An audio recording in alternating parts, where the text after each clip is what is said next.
Hey YouTube, what's up? It's Daboi EZ back with another video. 2 in a day. This is more like a type of video I'm gonna produce on this channel. Oh, sorry for that. It'll be like 90% NBA and 10% video games or IRL basketball.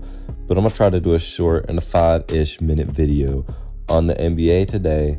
So without further ado, let's go ahead and get started with the first game of the day. We got my Spurs at the Blazers. The Blazers pulled this one out behind 37 from Lillard and 51 combined between Simons and Nurkic. Simons with 26, and it was an off night for Jeremy Grant, going 1 from 9 from the field. But overall, a pretty good season for him so far. Finally getting the Blazers the wing help that they've needed all these years. But Portland is 4-7 in the last 10, which, hold up, doesn't make sense. They are 4-6, my bad. 4-6 in the last 10, and currently 1 game out of the play-in. Spurs, on the other hand, 8 games away from the play-in, just 1 spot below the Blazers in the standings. But you know, the Spurs weren't going to win this. Weren't going to win anything this year anyway. Anyways, my bad. Like I was saying, Spurs weren't going to win anything this year. Did have a good night from the rookie Jeremy Sochan, putting up 18, 6, and 4 on decent efficiency. Haven't been very many bright spots with the team, but a good night from him always makes me as a Spurs fan feel a little bit better. On to the Bucks-Pistons game. Bucks put it away early, scoring 49 in the first quarter. 29 from Giannis tonight in 26 minutes. Chris Middleton, still trying to recover from that injury last year in the playoffs, only had 8 and 15 minutes off the bench. But despite him playing only 8 games this season, averaging 10 points a night, Bucks still 3rd in the East. Hopefully for them, he returns to pre-injury Middleton, and the Bucks can string together a championship run. For the Pistons, 33 from Bogdanovich, but a whole lot of nothing for the Pistons overall this season since Cade has went down with an injury. On to the Celtics Magic game. Magic take this one home, snapping a 9-game winning streak from the Celtics after the loss of reigning Defensive Player of the Year. Marcus Smart goes down, huge hit to the team. Also missing JB tonight. The Magic, 23 from Paulo. Great rookie year from this man, and I hate to say it because he's from Duke, but it's looking real good. 21 from Wendell Carter. Also, Markelle being in the starting lineup tonight, which is great to see from the former #1 overall pick, but not really much tonight, only having 8 points. Good win for this team. Celtics lose their 9-game winning streak. Had 26 from Tatum, 9-1 in their last 10. Tough loss, but the Celtics will be fine as soon as their players return from injury. Now on to the Bulls-Hawks game. Bulls come away with this one after a huge second quarter, and 26 from DeRozan and 20 from Levine on a 3-game winning streak. 6 and 4 in the last 10. Fighting for better seeding in the play-in as the Hawks sitting at the 8th seed now. Also 6 and 4 in the last 10. They had 41 combined from the 2-star guards, Murray and Trey, last night. Bad night as they only had 21 points coming off of their bench. But Hawks will be fine, man. No huge injuries. A little bit of a down season from what we've seen them do in the past, but they always seem to turn it up once it gets playoff time.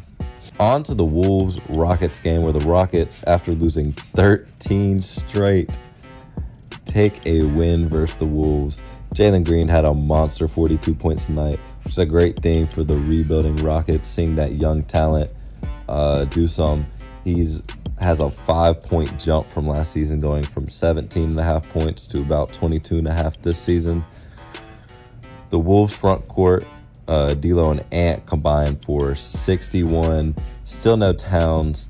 They need him back, man. They made that win now trade, trading, I believe, 7 picks for Gobert, and right now they're sitting in the middle of the play-in in the West. Definitely expected more, but Towns has been out for a while now. Should be making a return soon though, which will help them out. Now on to the Jazz Hornets. 25 from Markkanen. Solid performance from the rest of the squad. And somehow almost 50 games into the season, they are still hanging around in the playing game. No one thought they'd be here. I still can't believe they're here, but they are. The Hornets, horrible season for them so far. No LaMelo, and it's been a down season after they lost Miles Bridges, the wife beater. You know, they haven't been able to string anything together. For the final game of last night, the Kings come away with the W over the Grizzlies. Grizzlies missing Ja. The Kings having a great season themselves after making no significant offseason moves. They are somehow third spot in the West, 5.5 games behind first, 3.5 now behind the Grizzlies without Ja. All right, now on to my predictions. We've got the Celtics versus the Heat tonight, and honestly, Celtics just got too many injuries right now. You know, they're missing Brown, Bogdan, Horford, and Smart. Heat not really missing anyone too significant, so I'm gonna have to take the Heat in this one. Now on to the Bulls versus the Pacers. Pacers are on a 7-game losing streak without Halliburton, and I don't see the Bulls losing this one. Seems like a pretty easy game for them. Pacers sitting at the 9 spot. Bulls are at the 10, I do believe. Bulls are going to have to win this one if they want to keep playoff hopes alive.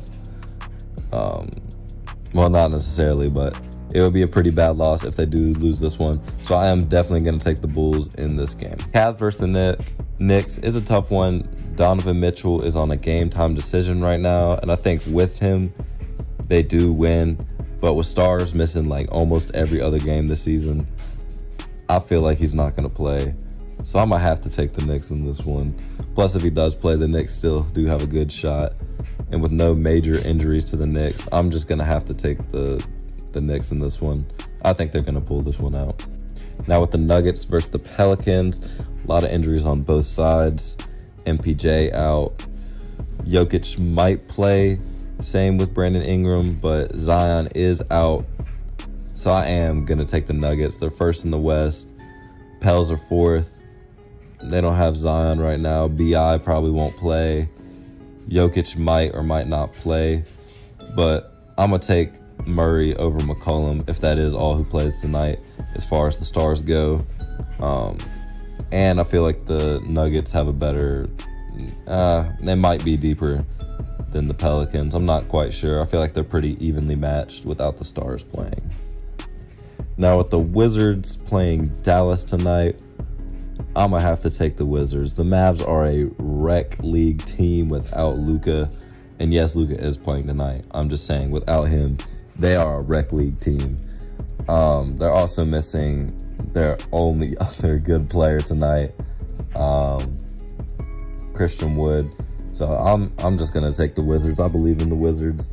I feel like this is the first one I've picked that is probably an upset. So we're going to call this the upset pick right here. This is the upset pick. If Luka has an off night, Wizards by a million. All right, now on to the Hornets versus the Suns. Horrible for both teams right now, looking like a dumpster fire. Suns, no Devin Booker. LaMelo's out. And I'm taking CP0 rings over Terry Rozier for right now, at least. I think the Suns are going to pull this one out. They have had a horrible last stretch here, going from first in the West to now 10th.